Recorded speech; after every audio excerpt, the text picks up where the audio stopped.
Hey guys, we're going to do the 50-hour service on our Mahindra Max. What we have here is a fuel filter. This is part number 31 Alpha 6200317. We've got our oil filter, which is MAM 0117. It doesn't match what's in the book unless you've got an updated manual. This should be the hydrostatic filter. This is what was cross-referenced in the manual, and this is a Mahindra filter right here. This is a part number 10382585000, and then this should be our hydrostat filter, which is a 19682581000. So we're going to take and put these on the tractor. So if you can do maintenance on your car, change your oil, or if you don't know how to change your oil but you want to learn on your tractor, it should be pretty straightforward and easy. It is under a gallon of oil, so I've got a gallon Rotella, which is an approved oil, and we're going to use that. We're just going to put our filters back here, pop our hood, and then we'll climb under the tractor. And so just for general know-how, so you know where everything goes, your fuel filter and your engine filter will go right here. Engine filter on the side, fuel filter in your little fuel bowl. This filter here goes up underneath the back near the transmission, and then the smaller of the two filters goes actually on the other side. So already looked at the manual, and let's get started. So we're going to pop our hood. Great thing about the Max is it's got a little hood release down here. Pull that, lift our hood up, and we get to everything. I'm going to transition you guys over to this little mini tripod, just so you guys can see what we're dealing with here. So here is your fuel filter, and then back here behind these wires is your engine oil filter back in there. So I don't know if you guys will be able to see that or not. Be a little bit closer, but back behind these wires right here where my finger's touching, that's your oil filter. Your oil fill is up here on the top. So we'll drain it and then we'll fill it up here. It's just a little bitty diesel engine, so it's a little 3-cylinder. We let it warm up when we moved it outside, and that'll just let us take and fill everything up. We'll check our fluids here too. Radiator's good. Air filter, if we need to blow that out, we could. But we're going to go ahead and get started. We're going to crawl underneath, and we're going to pull the drain plug first. So I've got these are my Icon gear wrenches here. We're going to pull these out, and we should be able to jump underneath so that you guys can see where the engine drain is. So your drain pan is actually right here, so you don't necessarily even have to hardly get underneath the tractor, because your drain pan bolt is right here. So you can actually do this from not even crawling under the tractor. So first thing we're going to do, we're going to pop our drain plug loose. We'll break it loose first, and then we'll pull the pan back over.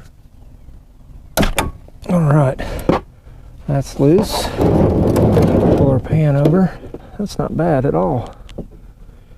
Now, when you do your first, you're going to want to look to see if you got any shavings of metal on here. And so I don't necessarily see any shavings, but this is basically your break-in service. Make sure you open your drain valve, and we're going to let that all drain. So again, that was a 17mm wrench.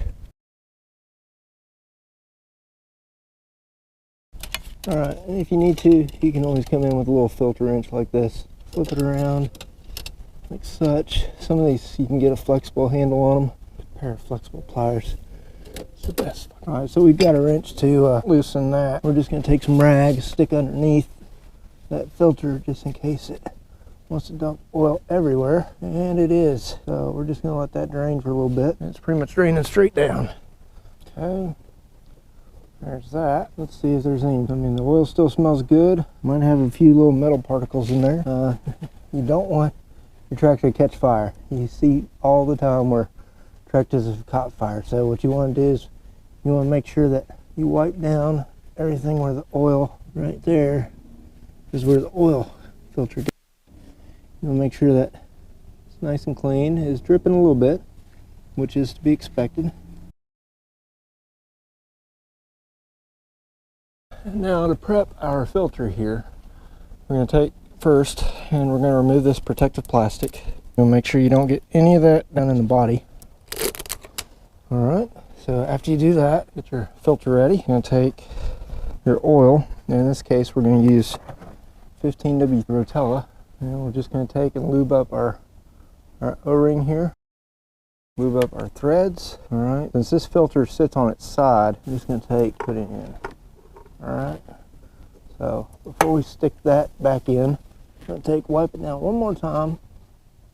See how it freely spins, it's on there. So we're just going to take this down where it's snug. Wait till it bottoms out. It'll stop on its own. All right, so there it stopped on its own. Give it another quarter to half turn. Because remember, you're going to have to, if you put it on too tight, it'll fail. All right, down here, our drain plugs almost stopped dripping. Just going to wipe down our pan. Take your drain plug, make sure it's nice and clean. Put that on hand tight just so it doesn't leak. All right, and we'll snug it down with a wrench. Right there's our drain plug. Make sure we turn that the right direction. Make sure our wrench is fully seated all the way on there. All right, so wrench is fully on there now. All right, it's snug. Just want to give it a little, snug it down. That's it. That's it. Just snug, because you don't want to strip it. Now to the top side. What we're going to do now is we're going to go up there. We're going to fill up with oil. I'm just going to take drain cap loose, set it to the side. Now this is a great filter for a truck, but we'll see how well it goes here. So we're going to set that in there. We're going to we're going to pour almost a full gallon. Now I'm doing this two-handed, watching the ground, making sure nothing's leaking out the bottom. You can hear the air coming up. So that leaves us about 1/10 of a gallon. We've got a screen in there, so it's going a little bit slow. Now while that drains, we can take and work on the fuel filter. Fuel filter is real easy. So we're just going to crack that. We're going to have our filter ready. You don't want to do this with a full tank for sure. And what a lot of people do is they'll take a pair of pliers.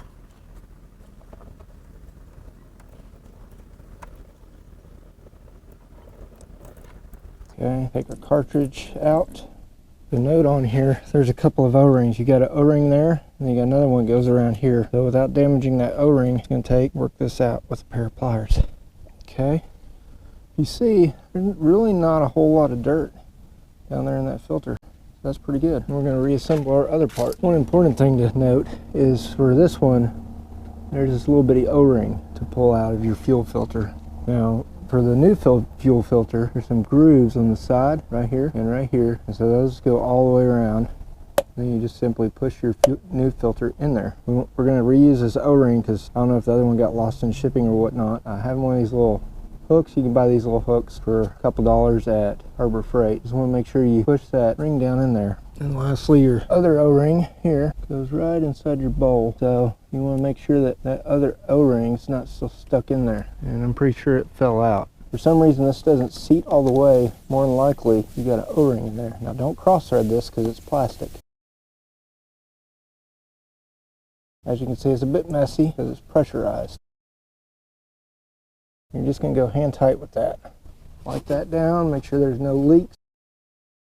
Wipe everything down. You don't want that diesel fuel corroding everything. All right, check top side. All right, our oil's all drained through. Good. Set it somewhere it's not going to get oil everywhere. You may have to top it off. And for now, we're just going to put our cap back on. Now there will be some residual oil, just like a car, still in the tractor. So we're just going to let it sit for a while. Then we're going to come down here. Make sure there's no leaks. There's still no leaks, which is good. And then the dipstick on this tractor, way back here in the back corner. So we're just going to pull that loose and take a clean rag. As you can see, there's the oil line. We want to make sure we got a clean rag here. Just going to wipe it down. We're going to check our oil level.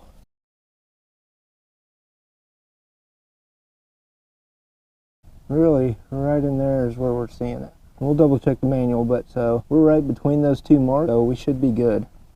Check it again, right in the middle. So right here in the middle of those two notches. The lower one's add, top full, so being right there in the middle is okay. So we double checked our manual, and yes, we're good on our oil. We got our cap on. So what we're going to do is we're going to try to start the tractor. Make sure first there's no leaks. I don't see any leaks. Our oil level's good. Now it may take a little while. Prime. It is a common rail diesel engine, so we're going to jump up here real quick. We'll go through starting procedures. So once again, we're going to make sure we're in neutral. all our hydraulics are good. Turn around. All right, step on our clutch pedal, turn here, let the glow plugs warm up. Now it may sputter a little bit because it hasn't been run. And with the low oil light, so low oil light went away. Sounds good as new, but she still is. 48 hours on there. All right. So that's purring like a kitten. And for me, I've always used Rotella. So Rotella to me is an excellent oil. If you need diesel oil for your truck or your tractor, I would highly recommend using Rotella. It's what the big truckers use, and that's why they get 1,000,000 miles on their truck. So with that being said, let's keep going. So we finished up on the business end here. We've still got a little bit of oil left, so we can top it off as we go. And next thing we're going to mess with, we're going to crawl underneath, and we're going to try to change the hydrostat. Now our parking brake is still on. We're going to want to move, make sure there's no hydraulic pressure, because we don't want to get shot in the face with hydraulic fluid. Our parking brake's still set, and then for this we're going to do it just like we did before. So this filter is actually kind of easy to get to. It's right here, so should be pretty easy to break loose. All right, so the next filter we're going to change is right here, just for the hydrostat. Now the guy did warn me. He said this thing may gush a whole bunch of fluid. So we're going to have our bucket ready. If it starts gushing too bad, we'll just snug it back up and go back and have to drain it all. As long as it's not white and milky. The biggest thing is metal shavings that might be in here from the factory during the break-in period. We want to get those out. So that's really the main reason for the filter change. Other than that, the fluid's still brand new. So this is I'm using a strap wrench here. It's an old Craftsman strap wrench. There's other brands out there. Sometimes these things are just see if it's okay. So that's moving. All right, we're gonna get our other one ready to go. Oh, so take some of this hydraulic fluid, put on here. This is too crazy. Hopefully it doesn't.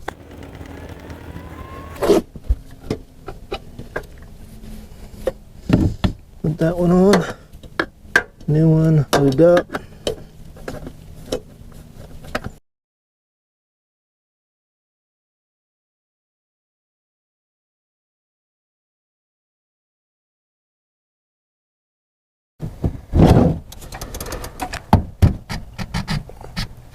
All right.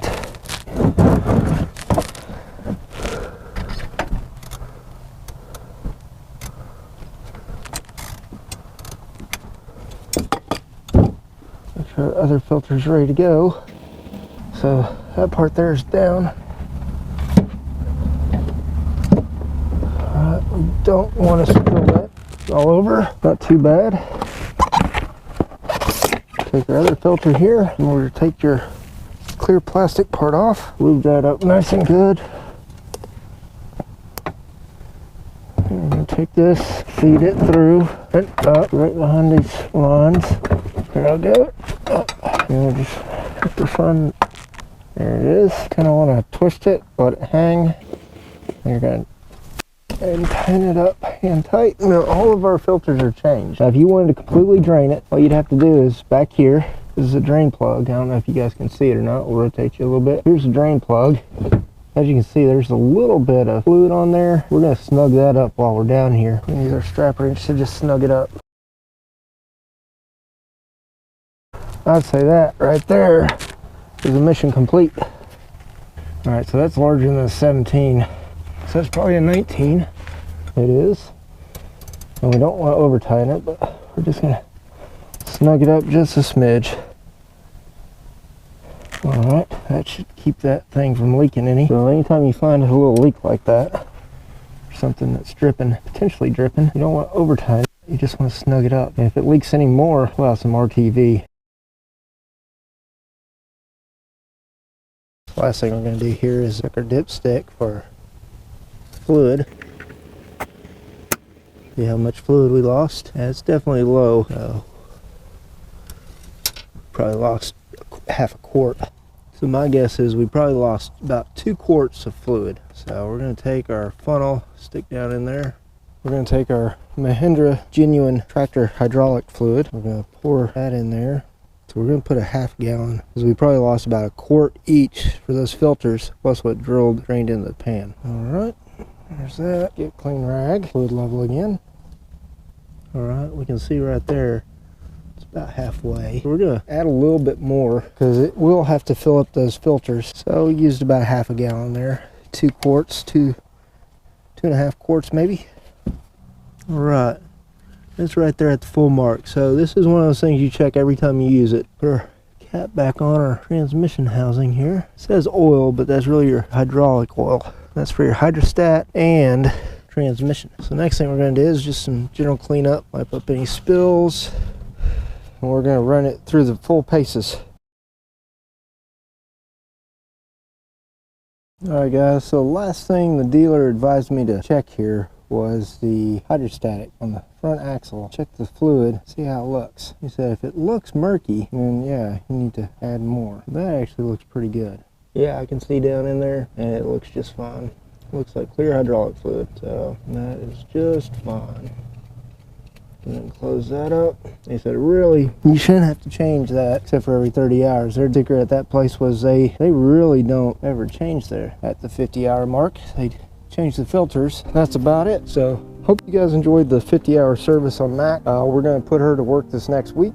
Leave a comment below. I looked at the manual. I asked 4 or 5 times, hey, are you sure I don't need to drain everything? They said unless it's milky white nasty, then you're good until about 100 300 hours of use. So every 100 hours you're supposed to change the engine oil, every 300 the hydraulic fluid. So really the tractor's good to go. Just keep it topped off, and then if there's any issues, take it to the dealership and let them deal with it. With that being said, hey guys, make sure you smash that like button, smash that subscribe button, and keep coming back for more. Once again, you guys get to see me live my dream. The true purpose of this channel is to motivate you to get out there and start building your dream.